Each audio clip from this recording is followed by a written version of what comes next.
un aperçu unique de la vie royale.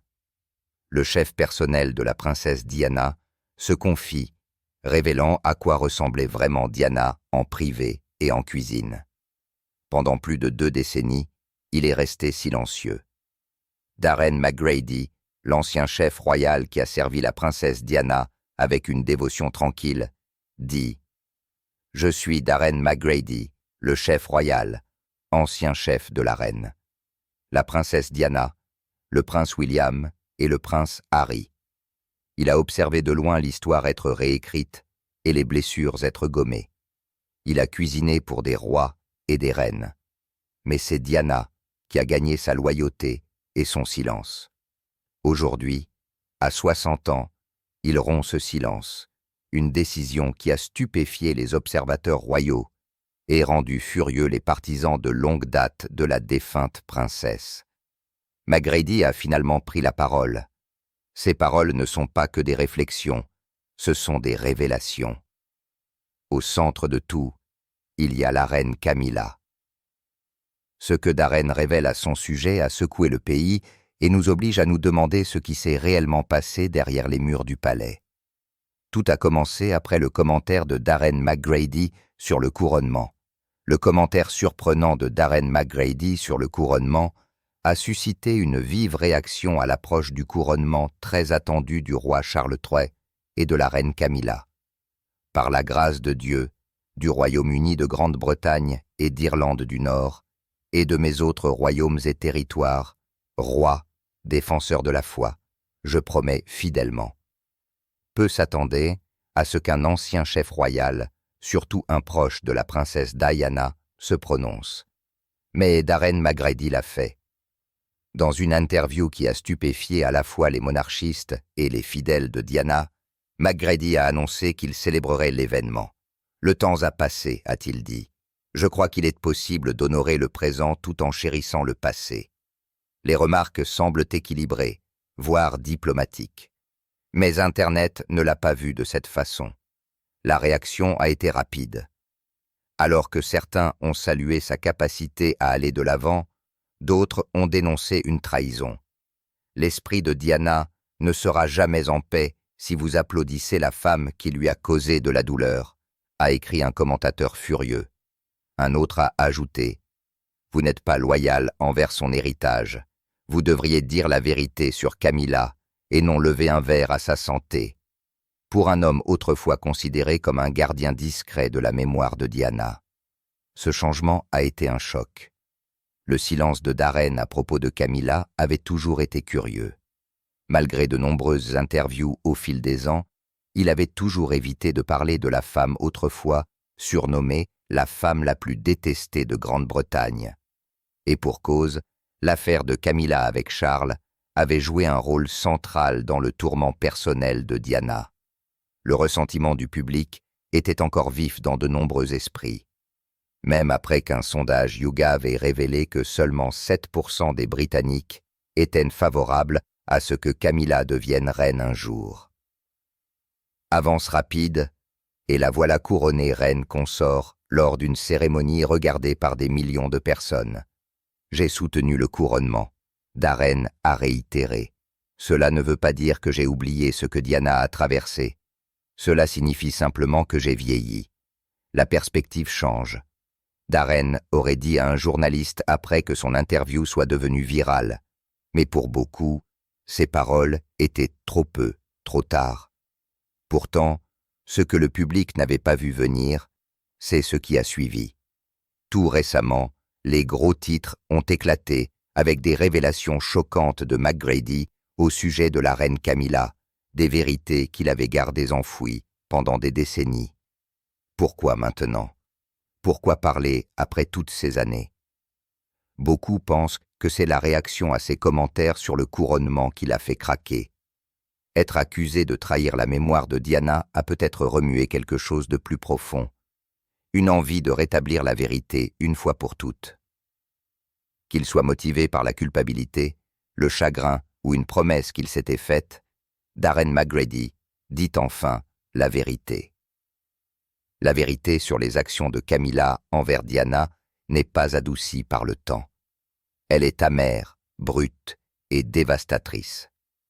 Mais avant ces règlements de compte public, le parcours de Darren avec Diana a commencé dans les cuisines du palais, bien avant que le scandale ou le chagrin ne se produisent. La vie à l'intérieur du palais, les débuts de Darren et son lien avec la princesse Diana.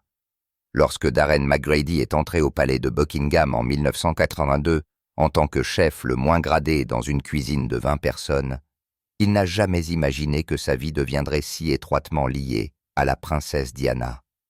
Cette même année a marqué la naissance du prince William et le début d'un lien discret entre un chef et une princesse, un lien qui durerait à travers la joie, le chagrin et la perte. À l'époque, le rôle de McGrady était modeste. J'étais le chef numéro 20 sur 20. Ses premières tâches étaient routinières, préparer des légumes congelés pour le personnel du palais. Sous la direction de la chef française Gabrielle Choumi, McGrady a appris non seulement comment servir la royauté, mais aussi comment naviguer dans les traditions tacites de la vie au palais. Pourtant, au milieu de tout ce formalisme, c'est une jeune Diana qui s'est démarquée. Au château de Balmoral, où les membres de la famille royale passaient leurs étés, McGrady a rencontré Diana pour la première fois d'une manière surprenante. Elle s'arrêtait souvent à la cuisine en personne, une entorse inhabituelle au protocole royal, pour demander de petites collations pour elle-même ou pour les garçons, du yogourt, du jus d'orange, parfois un fruit. Elle disait toujours merci, se souvient Darren. Parfois, elle aidait même à empiler les assiettes. Sa nature terre-à-terre, même en robe de chambre et pieds nus, a fait une impression durable. Dans ses premières années, Diana a apporté de la légèreté et de la chaleur au palais. Elle riait librement, dansait lors des fonctions royales et créait une atmosphère qui adoucissait l'environnement rigide du palais.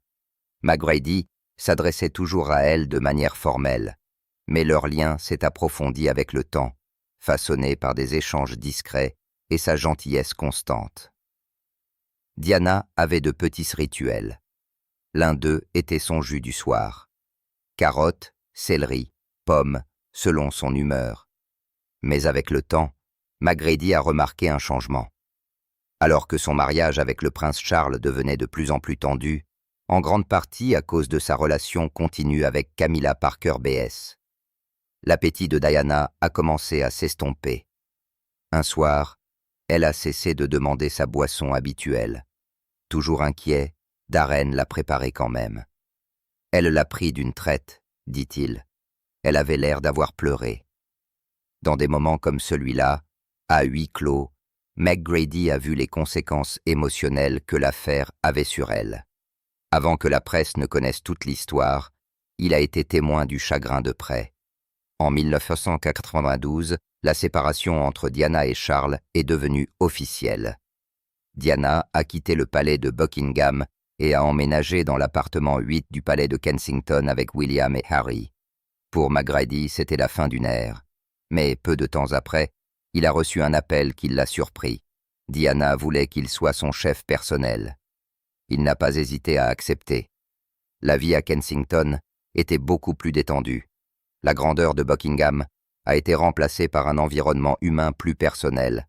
Mais la douleur n'avait pas disparu. L'ombre de Camilla Parker Bowles planait toujours au loin. McGrady a même entendu dire par des initiés du palais que Camilla avait été ravie par la séparation. Une rumeur cruelle suggérait qu'elle avait dit à une amie « Il est officiellement à moi. Il l'a toujours été. » Que Diana ait entendu ou non ces mots, McGrady pouvait voir le poids qu'elle portait. Malgré tout, Diana est restée aimable. Elle ne s'est jamais emportée. Darren a dit qu'elle souffrait, mais qu'elle était toujours gentille. Même dans ses pires jours, elle traitait les autres avec respect et chaleur. C'est ce qui la rendait différente. C'est ce qui faisait d'elle Diana. Au fil des mois à Kensington, le lien entre McGrady et Diana s'est approfondi et il a commencé à voir davantage ses difficultés. Au centre de tout, il y avait Camilla, la douleur privée de Diana et l'ombre de Camilla. Malgré la paix qu'elle essayait de construire au palais de Kensington, la princesse Diana était toujours hantée par les blessures de son mariage brisé et par la présence durable de Camilla Parker B.S. Derrière les murs élégants et le décor de bon goût, des moments de profonde tristesse continuaient de faire surface, dont seules quelques personnes de confiance comme Darren McGrady étaient témoins.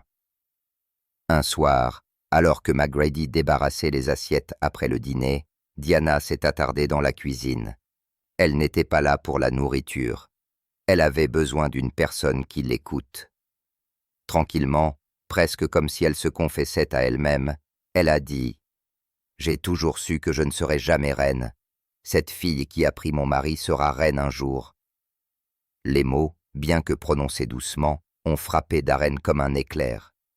Il est resté figé, ne sachant pas comment répondre, mais Diana n'avait pas besoin de réponse. « Ne t'inquiète pas, » a-t-elle ajouté doucement, en essuyant une larme. « Tu n'avais qu'à écouter. » En ce seul instant, des années de blessures, de trahison et de déception ont fait surface. Diana avait depuis longtemps senti qu'elle serait mise à l'écart, non seulement en tant qu'épouse, mais aussi en tant que futur monarque. Les dégâts causés par la liaison continue du prince Charles avec Camilla avaient été plus profonds que n'importe quel titre de tabloïd ne pouvait le capturer. De violentes disputes entre Charles et Diana étaient devenues un élément permanent de la vie au palais pendant leurs dernières années à Buckingham. McGrady a révélé qu'il entendait souvent la tension résonner à travers les murs, surtout lorsque le nom de Camilla était mentionné. Pourquoi cette femme causait-elle autant de douleur, se demandait-il souvent. La réponse qu'il a fini par comprendre était que Charles n'avait jamais vraiment oublié Camilla, pas même après avoir épousé Diana. L'un des moments les plus humiliants pour Diana est survenu avec la publication des tristement célèbres enregistrements du Camilla Gate. Les enregistrements téléphoniques scandaleux ont révélé les conversations intimes et explicites entre Charles et Camilla, déclenchant un tollé médiatique et confirmant les rumeurs que Diana savait depuis longtemps être vraies. Bien qu'elle n'ait jamais directement discuté des enregistrements avec McGrady, son comportement a changé radicalement dans les jours qui ont suivi. Elle est devenue plus silencieuse, plus renfermée et visiblement moins intéressée par la nourriture. Son trouble de l'alimentation, qu'elle a plus tard courageusement admise en public, s'est aggravé pendant ces périodes émotionnellement volatiles. McGrady n'a jamais fait intrusion, n'a jamais fait de commentaires, mais il a tout vu. L'interview de Diana à l'émission Panorama de la BBC avec Martin Bacher a été un autre moment déterminant devant des millions de personnes. Elle a mis son âme à nu en disant « Nous étions 3 dans ce mariage, alors c'était un peu bondé. Le monde était stupéfait. Pour Darren, ce n'était pas nouveau.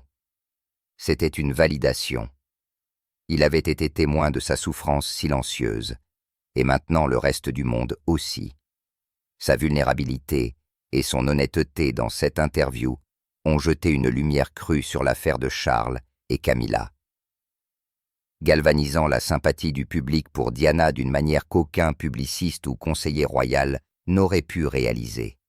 Pourtant, au milieu de toute cette douleur, il y avait aussi de la force. Environ 1 an après s'être installé au palais de Kensington, McGrady a remarqué un changement. Diana semblait en paix. Elle avait commencé à guérir de petites manières puissantes. Elle faisait de l'exercice régulièrement, adoptait un mode de vie plus sain et se concentrait davantage sur ses œuvres de bienfaisance. Plus particulièrement, elle a publiquement abordé sa bataille contre la boulimie dans un moment révolutionnaire qui a encouragé d'innombrables autres personnes à demander de l'aide. Elle était la plus en santé que je l'ai jamais vue. Darren se souvient. Elle était plus forte, plus radieuse. Les choses s'amélioraient enfin. Mais l'histoire n'était pas destinée à une résolution pacifique. Au moment où Diana a commencé à sortir de l'ombre, le destin allait lui porter un coup des plus cruels. Le jour où Diana est décédée, c'était un paisible dimanche matin quand le monde de Darren McGrady s'est arrêté. Comme tous les autres jours au palais de Kensington, la cuisine royale bourdonnait doucement avec la routine. Darren avait préparé un repas léger pour la princesse Diana, s'attendant à son retour de Paris plus tard dans la soirée. Elle devait retrouver le prince William et Harry avant qu'ils ne retournent à l'école. Ça allait être une journée calme. Des plats cuisinés à la maison, du temps en famille et un moment de normalité au milieu du chaos de la vie royale. Puis, la télévision a clignoté avec un titre de dernière heure. La princesse Diana dans un accident de voiture. Quelques instants plus tard, la princesse Diana décède à 36 ans. J'ai cru que c'était une blague, s'est rappelé McGrady plus tard. Mais c'était sur toutes les chaînes. Alors j'ai su que c'était vrai. Le poids du moment l'a frappé comme un raz de marée. Toujours sous le choc, il s'est précipité au travail, s'accrochant à un espoir impossible que peut-être les nouvelles étaient exagérées ou erronées. Mais quand le palais a faxé le dernier testament de Diana, la réalité s'est installée. Il n'y aurait pas de retour, pas de dîner tranquille, pas de réconfort pour les garçons. Diana était partie. En quelques heures, l'ambiance à Kensington est devenue funèbre. Le personnel, loyal envers elle, protecteur envers elle, s'est effondré. McGrady s'est tenu à leur côté, anéanti. « J'avais son repas prêt », a-t-il dit doucement. Il était juste là, intact. Sa mort soudaine dans le tunnel du pont de l'Alma à Paris, alors qu'elle était poursuivie par des paparazzis, a envoyé des ondes de choc à travers le monde. Le deuil de la nation a enflé dans les jours qui ont suivi. Plus de 2,5 milliards de personnes dans le monde ont regardé ces funérailles. Plus de 60 millions de fleurs ont été déposées aux portes du palais de Kensington par les personnes en deuil. Elton John a réenregistré « Candle in the Wind » pour elle, et c'est devenu l'hymne non officiel d'un monde en deuil. Pourtant, au milieu du chagrin, une autre tension s'est tranquillement installée quant à savoir qui devrait et ne devrait pas être présent ce jour-là. Des rumeurs ont rapidement fait surface selon lesquelles Camilla Parker B.S. avait exprimé le désir d'assister aux funérailles de Diana pour lui rendre hommage et peut-être atténuer l'hostilité du public.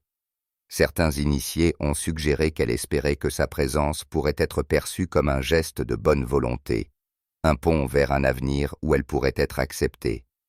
Mais la reine Élisabeth aurait mis le pied à terre, insistant pour que Camilla reste à l'écart. Pour McGrady, cette décision était la seule bonne.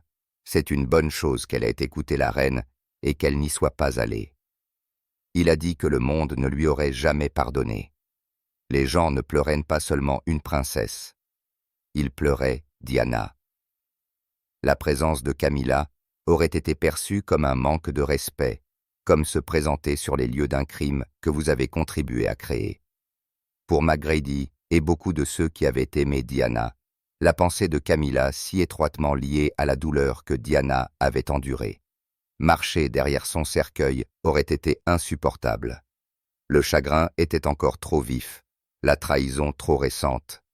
La mémoire de Diana était encore sacrée. Le jour des funérailles, Darren se tenait parmi le personnel du palais lorsque le cortège est passé. Il avait déjà rendu visite à Diana une dernière fois à la chapelle royale où son corps reposait en paix. Le silence paisible dans la pièce, le poids de la finalité, c'était trop lourd. Mais en se tenant aux côtés d'autres personnes qui avaient travaillé avec elle, qui avaient pris soin d'elle et qui avaient discrètement admiré sa force, il a ressenti une lueur de paix. Même dans la mort, Diana avait uni le monde non seulement dans le deuil, mais aussi dans l'amour de son authenticité, de sa compassion, de sa vulnérabilité. Le mariage auquel Darren a refusé d'assister.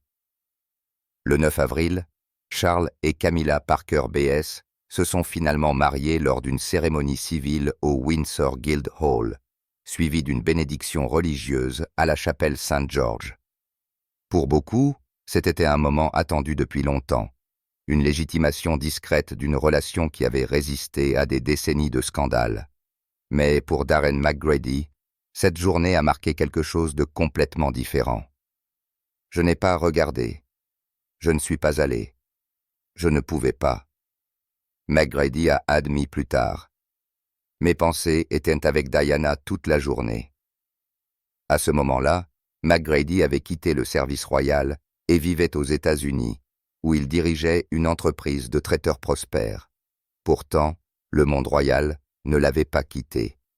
Il est resté en contact étroit avec d'anciens collègues du palais, dont beaucoup avaient également servi Diana. À l'approche du mariage, son téléphone vibrait avec des textos et des courriels. Il y avait un malaise commun parmi eux, une compréhension tacite que quelque chose dans la célébration ne semblait pas juste. Pour McGrady, la cérémonie ressemblait à une réécriture finale de l'histoire, un effacement discret de la douleur que Diana avait endurée. Ils ont eu ce qu'ils voulaient à la fin, a-t-il dit, mais le coup a été énorme. Ce jour-là, ils ne m'en ont que rappelé. Ce qui a le plus frappé Darren, ce n'est pas seulement le mariage, c'est la rapidité avec laquelle la mémoire de Diana avait commencé à s'estomper dans les murs du palais. Il avait entendu dire par d'anciens membres du personnel que l'entrée de Camilla à Clarence House, puis au palais de Buckingham, avait entraîné d'importants changements. Bon nombre des œuvres de bienfaisance préférées de Diana n'étaient plus prioritaires.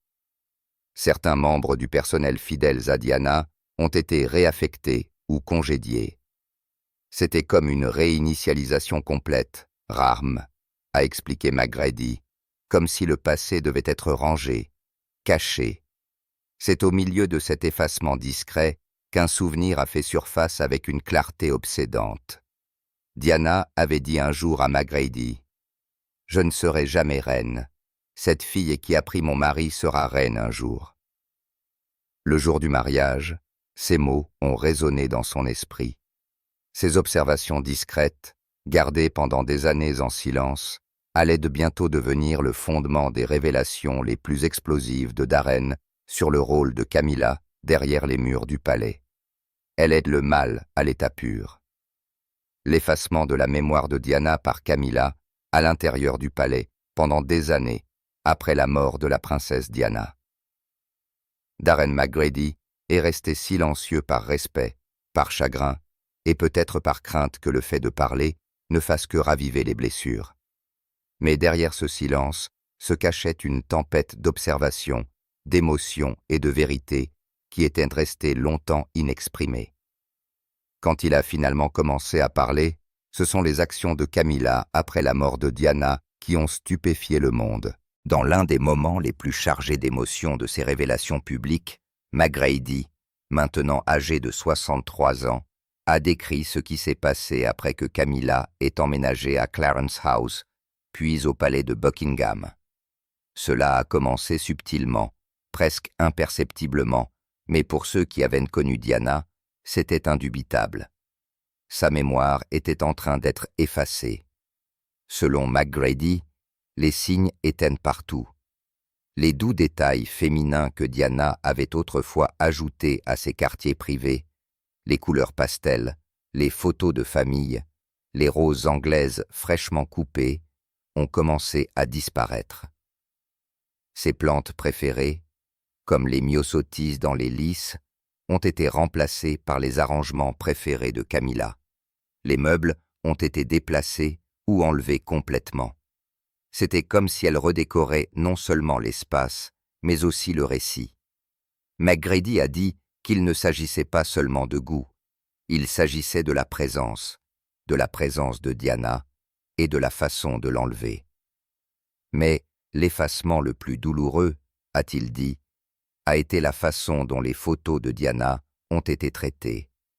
Elles étaient autrefois dans les couloirs, s'est-il souvenu, non seulement pour le personnel, mais aussi pour les invités, des photos d'elle avec les garçons, des moments d'humanité. Elle faisait partie du palais. Selon Darren, Camilla fronçait les sourcils chaque fois qu'elle passait devant elle. Elle n'avait pas besoin de dire quoi que ce soit. Le message était clair.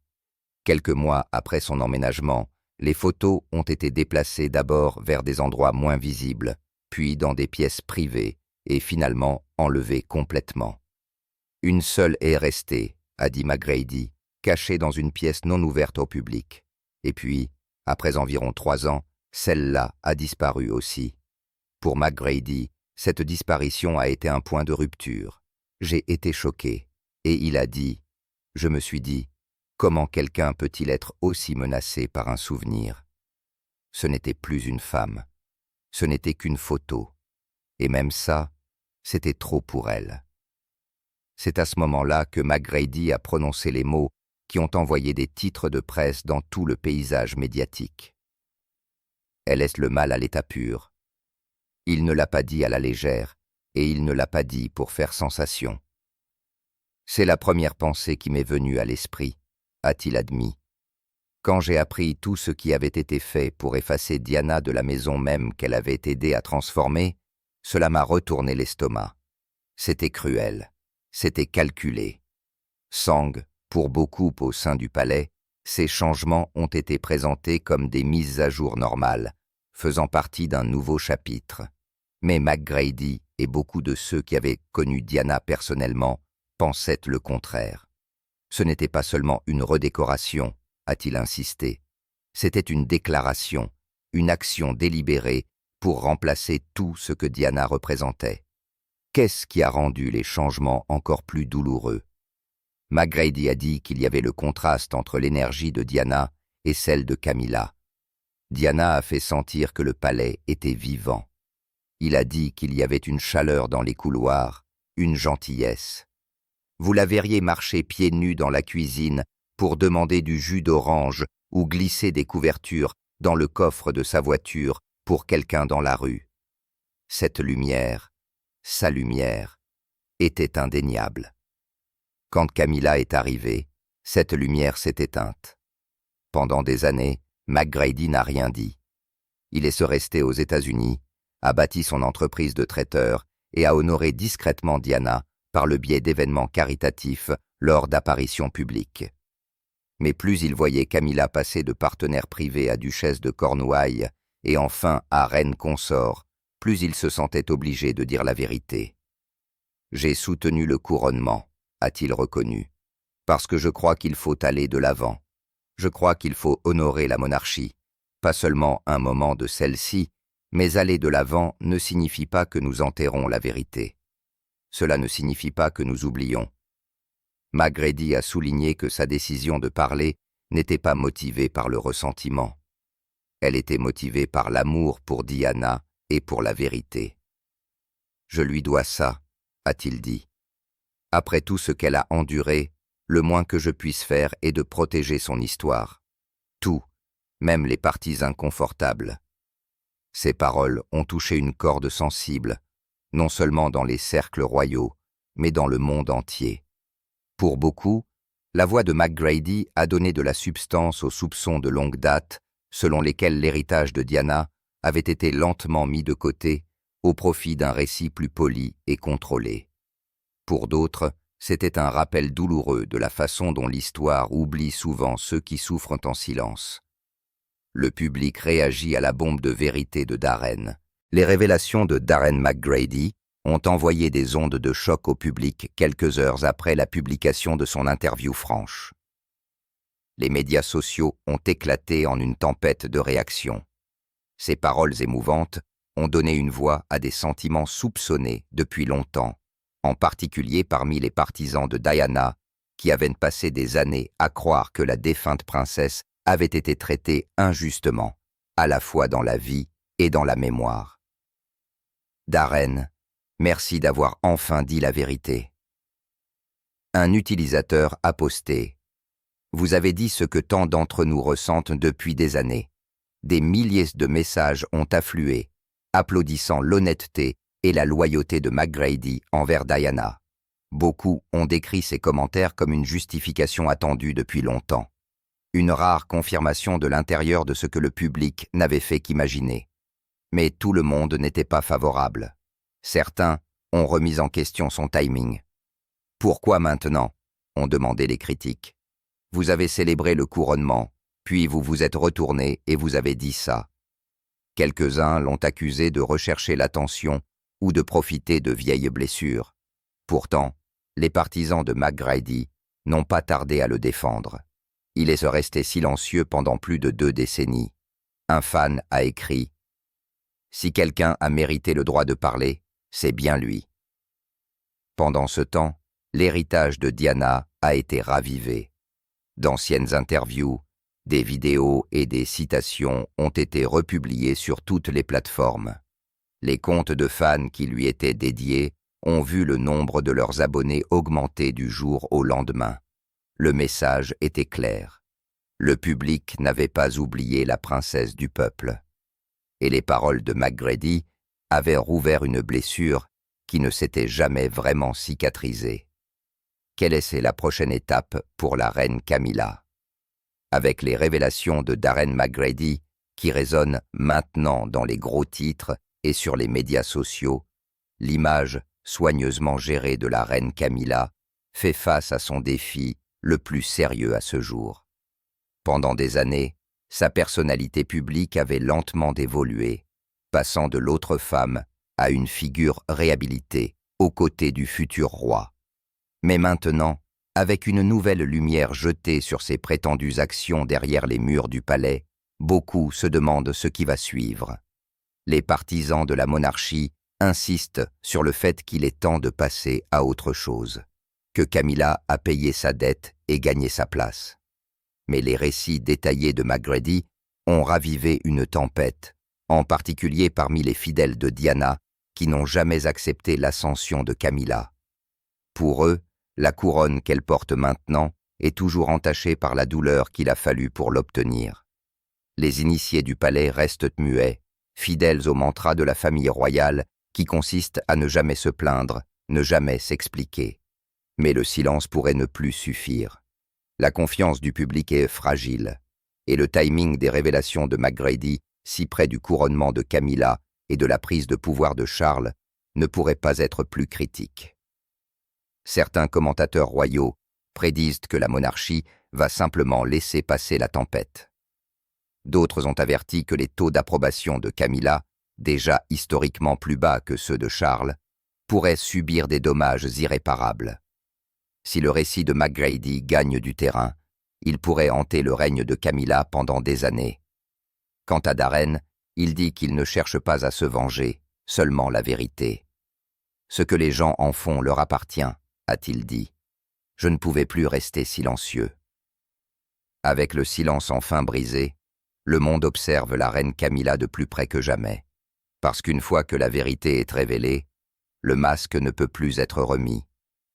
Que pensez-vous de l'histoire partagée par l'ancien chef royal de 63 ans, qui a donné au public un aperçu rare, honnête et profondément émotif de Camilla, l'une des figures les plus controversées de la famille royale britannique? Après des années de silence, ces révélations ont non seulement jeté la lumière sur des détails peu connus de la vie quotidienne de Camilla, mais ont également aidé le public à mieux comprendre la femme, derrière la façade royale étincelante. À travers les mots de quelqu'un qui a travaillé en étroite collaboration à l'intérieur du palais, Camilla apparaît non seulement comme une figure controversée, mais comme une femme complexe, avec des moments de tous les jours, des inquiétudes, des joies et des chagrins que peu comprennent vraiment. Cela ne fait pas que remodeler la perception du public. Cela soulève également des questions importantes. Avons-nous été justes en la jugeant? Et Camilla est-elle vraiment l'étrangère qu'elle est si souvent dépeinte? Cette histoire peut être considérée comme une pièce de puzzle essentielle, aidant à clarifier un chapitre turbulent de l'histoire royale. Elle nous rappelle également que derrière les gros titres sensationnels et les photos de presse froide se cachent de vraies personnes avec des émotions authentiques. Si vous avez trouvé la vidéo d'aujourd'hui instructive et précieuse, n'oubliez pas de cliquer sur « J'aime », de la partager afin que davantage de personnes puissent entendre ce point de vue et surtout de vous abonner à notre chaîne. Bientôt, nous continuerons à vous présenter des histoires fascinantes et des secrets inédits sur la famille royale britannique.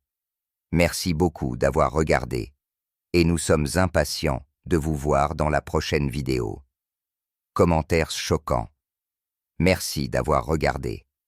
À bientôt dans la prochaine vidéo.